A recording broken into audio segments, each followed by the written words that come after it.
سورہ والتین۔ سورہ والتین کا تعارف، مقام نزول۔ سورہ والتین مکہ مکرمہ میں نازل ہوئی ہے۔ آیات، کلمات اور حروف کی تعداد: اس سورت میں 1 رکوع، 8 آیتیں، 34 کلمے اور 105 حروف ہیں۔ والتین نام رکھنے کی وجہ، انجیر کو عربی میں التین کہتے ہیں، اور اس سورت کی پہلی آیت میں اللہ تعالیٰ نے انجیر کی قسم ارشاد فرمائی ہے۔ اس مناسبت سے اسے سورہ والتین کہتے ہیں۔ سورہ والتین سے متعلق حدیث، حضرت برا بن عازب رضی اللہ تعالی عنہ فرماتے ہیں، بخاری شریف کی حدیث ہے، میں نے عشاء کی نماز میں حضور پر نور صلی اللہ تعالی علیہ وآلہ وسلم کو والتین والزیتون کی تلاوت کرتے ہوئے سنا۔ میں نے آپ صلی اللہ تعالی علیہ وآلہ وسلم سے زیادہ اچھی آواز کے ساتھ قراءت کرتے ہوئے کسی کو نہیں سنا۔ سورہ والتین کے مضامین۔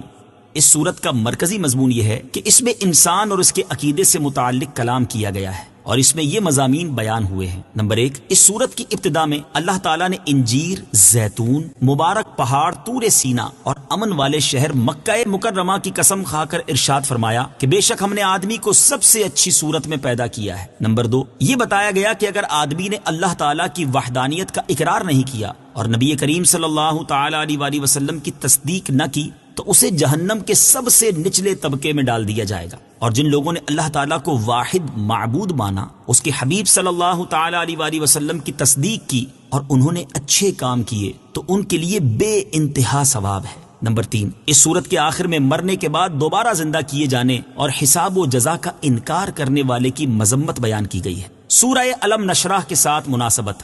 سورہ والتین کی اپنے سے ماں قبل سورت علم نشرح کے ساتھ مناسبت یہ ہے کہ سورہ علم نشرح میں تخلیق اور خلق کے اعتبار سے سب سے کامل انسان کی شخصیت اور سیرت مبارکہ بیان کی گئی، اور اس سورت میں نوع انسانی کا حال بیان کیا گیا ہے۔ بسم اللہ الرحمن الرحیم۔ ترجمہ: اللہ کے نام سے شروع جو نہایت مہربان رحمت والا ہے۔ والتین والزیتون وطور سینین وهذا البلد الامین۔ ترجمہ: انجیر کی قسم اور زیتون کی قسم اور طور سینا اور اس امن والے شہر کی۔ والتین والزیتون، انجیر کی قسم اور زیتون کی قسم۔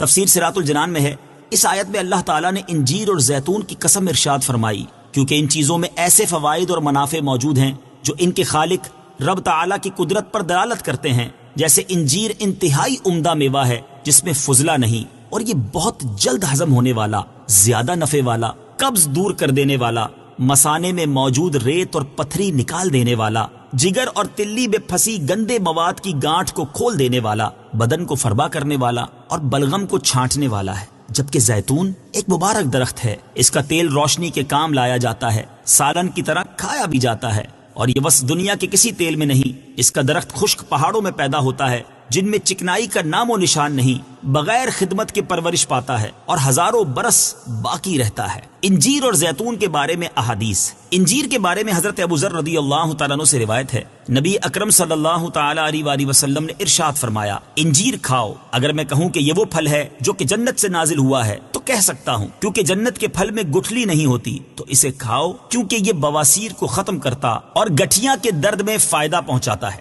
اور زیتون کے بارے میں ایک اور مقام پر اللہ تعالیٰ نے ارشاد فرمایا، وَشَجَرَةً تَخْرُجُ مِن طُورِ سَيْنَاءَ تَنبُتُ بِالدُّهْنِ وَصِبْغٍ لِّلْآكِلِينَ۔ ترجمہ: اور ہم نے درخت پیدا کیا جو طور سینا پہاڑ سے نکلتا ہے، تیل اور کھانے والوں کے لیے سالن لے کر اگتا ہے۔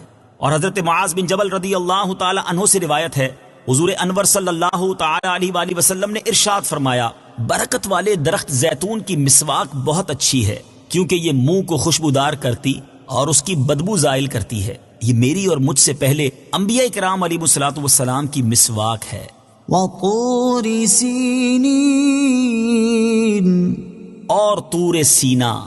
تفسیر صراط الجنان میں ہے، طور وہ پہاڑ ہے جس پر اللہ تعالیٰ نے حضرت موسیٰ علیہ السلام کو اپنے ساتھ کلام کرنے سے مشرف فرمایا، اور سینا اس جگہ کا نام ہے جہاں یہ پہاڑ واقع ہے، اور اس جگہ کو سینا اس کے خوش منظر ہونے یا مبارک ہونے کی وجہ سے کہتے ہیں۔ بعض مفسرین کے نزدیک طور سینا سے مراد خوش منظر یا مبارک پہاڑ ہے، اور بعض مفسرین کے نزدیک ہر اس پہاڑ کو طور سینا کہتے ہیں جہاں کثرت سے پھل دار درخت ہوں۔ اس سے معلوم ہوا کہ جس جگہ اور مقام کو اللہ تعالیٰ کے مقبول بندوں کے ساتھ نسبت حاصل ہو جائے، وہ جگہ بھی اللہ تعالیٰ کی بارگاہ میں عظمت والی ہو جاتی ہے۔ وَهَذَا الْبَلَدِ الْأَمِينِ، اور اس امن والے شہر کی، تفسیر صراط الجنان میں ہے، یعنی اور اس امن والے شہر مکہ مکرمہ کی قسم۔ امام عبداللہ بن احمد نصفی رحمت اللہ تعالی علیہ فرماتے ہیں، انجیر، زیتون، طور سینا اور مکہ مکرمہ کی قسم ذکر فرمانے سے ان بابرکت مقامات کی عظمت و شرافت ظاہر ہوئی، اور انبیاء علیہ الصلوۃ والسلام اور اولیاء رحمت اللہ تعالی علیہم کے ان مقامات پر رہنے کی وجہ سے ظاہر ہونے والی خیر و برکت واضح ہوئی۔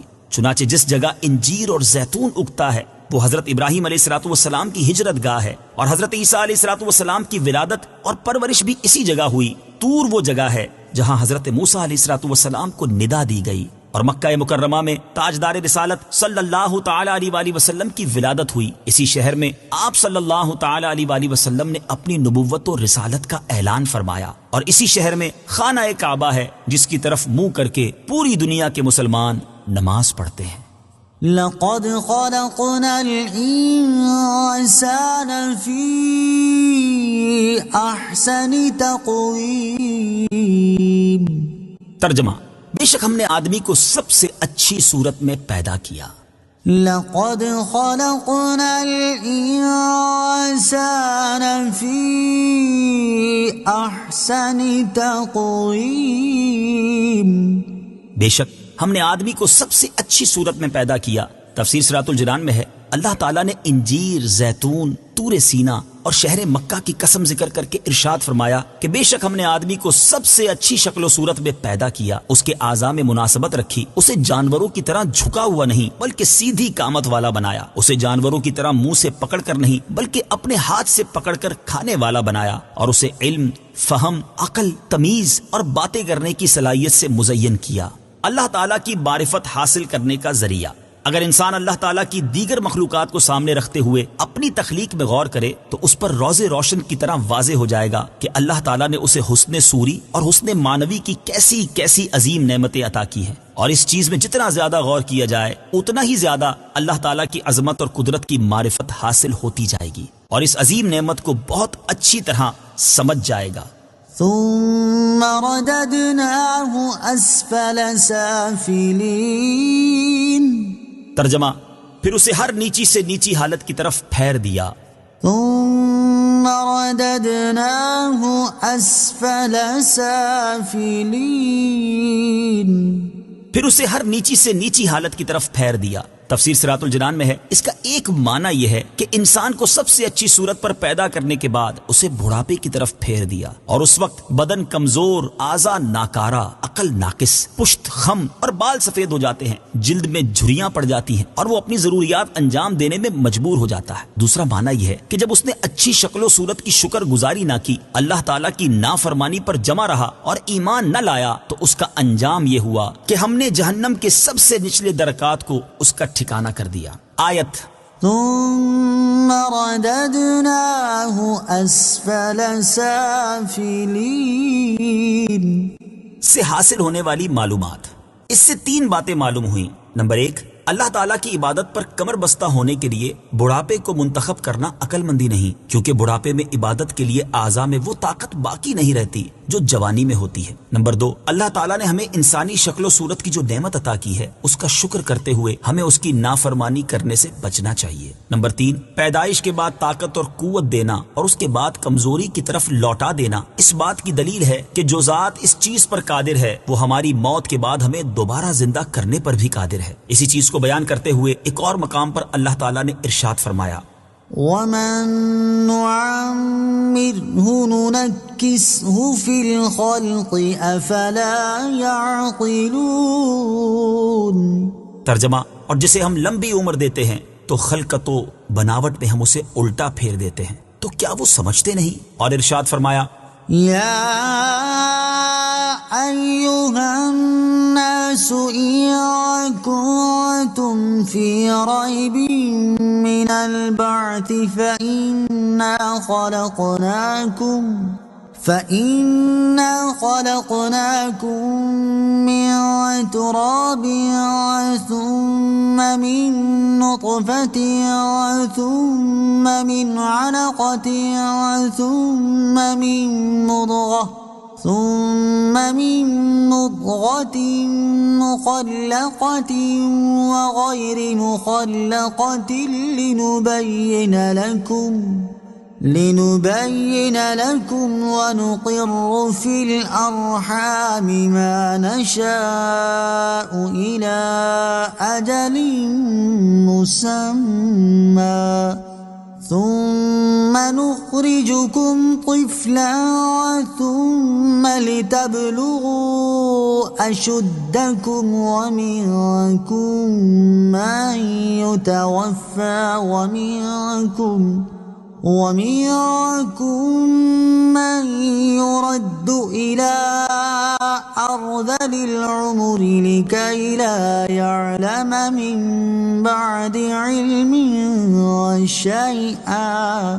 ترجمہ: اے لوگو، اگر تمہیں قیامت کے دن اٹھنے کے بارے میں کچھ شک ہو تو اس بات پر غور کر لو کہ ہم نے تمہیں مٹی سے پیدا کیا، پھر پانی کی ایک بوند سے، پھر جمے ہوئے خون سے، پھر گوشت کی بوٹی سے جس کی شکل بن چکی ہوتی ہے اور ادھوری بھی ہوتی ہے، تاکہ ہم تمہارے لیے اپنی قدرت کو ظاہر فرمائیں، اور ہم ماؤں کے پیٹ میں جسے چاہتے ہیں اسے ایک مقرر مدت تک ٹھہرائے رکھتے ہیں، پھر تمہیں بچے کی صورت میں نکالتے ہیں، پھر عمر دیتے ہیں تاکہ تم اپنی جوانی کو پہنچو، اور تم میں کوئی پہلے ہی مر جاتا ہے اور کوئی سب سے نکمی عمر کی طرف لوٹایا جاتا ہے، تاکہ بالآخر جاننے کے بعد کچھ نہ جانے۔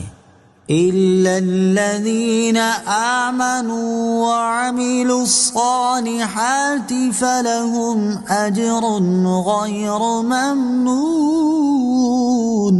ترجمہ: مگر جو ایمان لائے اور انہوں نے اچھے کام کیے تو ان کے لیے بے انتہا ثواب ہے۔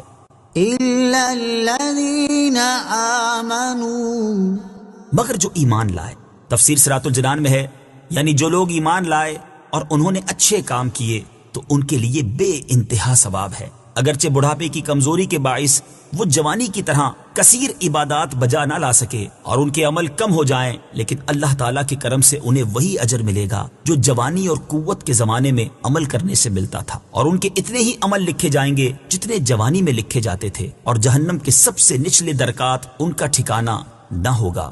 اسی طرح کا معاملہ ایک حدیث پاک میں بھی بیان کیا گیا ہے، چنانچہ حضرت ابو موسیٰ اشعری رضی اللہ تعالی عنہ سے روایت ہے، رسول اللہ صلی اللہ تعالی علیہ وآلہ وسلم نے ارشاد فرمایا، مسلمان بندہ جب بیمار ہو جائے یا سفر میں ہو تو اس کے لیے ان اعمال کا ثواب لکھا جائے گا جو وہ تندرست اور مقیم ہونے کی حالت میں کیا کرتا تھا، لیکن بیماری یہ سفر کی وجہ سے نہ کر پایا۔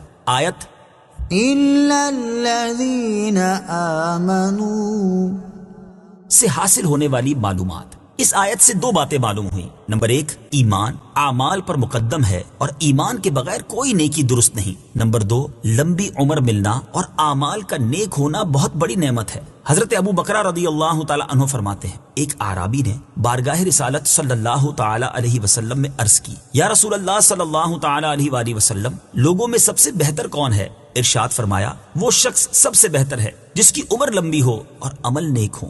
اس نے عرض کی، لوگوں میں سب سے برا کون ہے؟ ارشاد فرمایا، وہ شخص سب سے برا ہے جس کی عمر لمبی ہو اور عمل برے ہوں۔ فما يكذبك بعد بالدين أليس الله بأحكم الحاكمين۔ ترجمہ: تو اب کون سی چیز تجھے انصاف کے جھٹلانے پر آمادہ کرتی ہے؟ کیا اللہ سب حاکموں سے بڑھ کر حاکم نہیں؟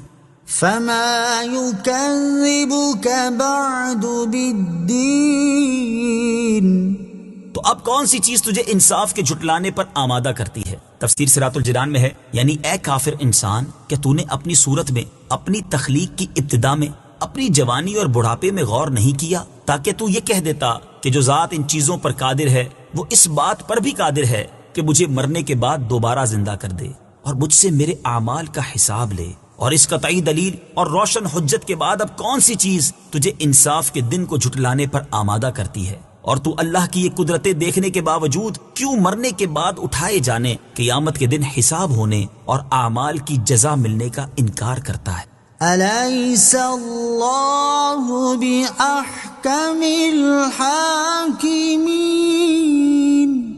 کیا اللہ سب حاکموں سے بڑھ کر حاکم نہیں؟ تفسیر صراط الجنان میں ہے، حضرت ابو ہریرہ رضی اللہ تعالی عنہ سے روایت ہے، حضور پرنور صلی اللہ تعالی علیہ وآلہ وسلم نے ارشاد فرمایا، جو سورہ والتين والزيتون پڑھتے ہوئے أليس الله بأحكم الحاكمين؟